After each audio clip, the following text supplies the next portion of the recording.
raw milk is milk that has not been pasteurized. While proponents have stated that there are benefits to its consumption, the medical community has warned of the dangers. Availability and regulation of raw milk vary from region to region. Cattle have been domesticated for some 10,500 years.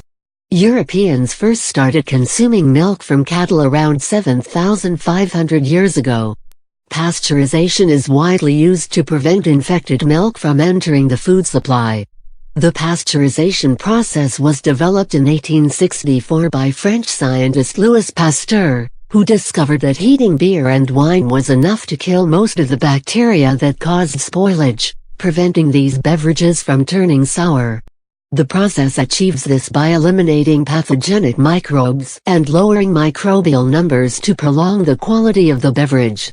After sufficient scientific study led to the development of germ theory, pasteurization was introduced in the United States in the 1890s. This move successfully controlled the spread of highly contagious bacterial diseases including E. coli, bovine tuberculosis and brucellosis, all thought to be easily transmitted to humans through the drinking of raw milk. In the early days after the scientific discovery of bacteria, there was no product testing to determine whether a farmer's milk was safe or infected, so all milk was treated as potentially contagious. After the first tests were developed, some farmers took steps to prevent their infected animals from being killed and removed from food production, sometimes even falsifying test results to make their animals appear free of infection. Recent advances in the analysis of milk-borne diseases have enabled scientists to track the DNA of the infectious bacteria to the cows on the farms that supply the raw milk. The recognition of many potentially deadly pathogens, such as E. coli 0157H7, Campylobacter, Listeria, and Salmonella, and their presence in milk products has led to the continuation of pasteurization. The Department of Health and Human Services, Center for Disease Control and Prevention, and other health agencies of the United States strongly recommend that the public do not consume raw milk or raw milk products. Young children, the elderly, people with weakened immune systems, and pregnant women are particularly susceptible to infections originating in raw milk. In the USA, repasteurization occurs when pasteurized milk from the U.S. mainland is transported by sea to Hawaii, and then pasteurized again. Those favoring the consumption of raw milk believe that raw milk and associated products are healthier and taste better. Those favoring the consumption of pasteurized milk consider the pathogen risk associated with drinking raw milk unacceptable.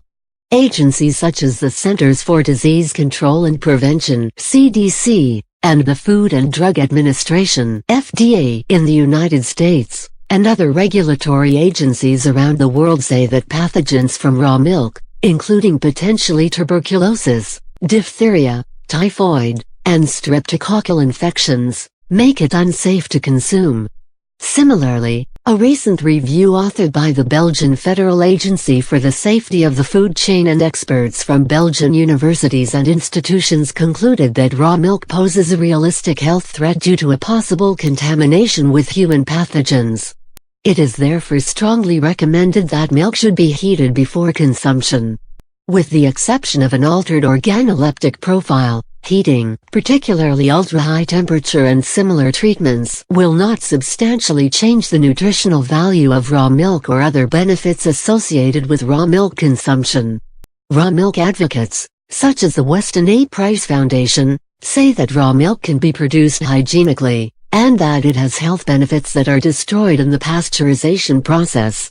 Research shows only very slight differences in the nutritional values of pasteurized and unpasteurized milk.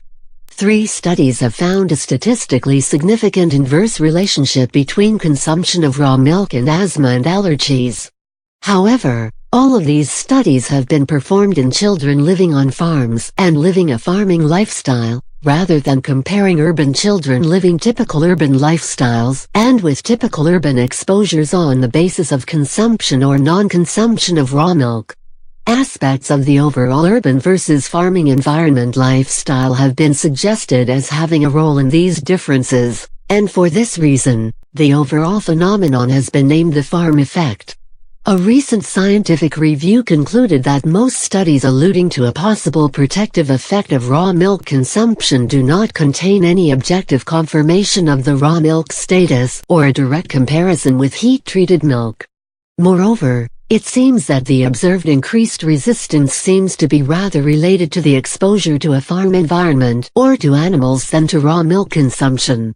For example, in the largest of these studies, exposure to cows and straw as well as raw milk were associated with lower rates of asthma, and exposure to animal feed storage rooms and manure with lower rates of atopic dermatitis. The effect on hay fever and atopic sensitization could not be completely explained by the questionnaire items themselves or their diversity.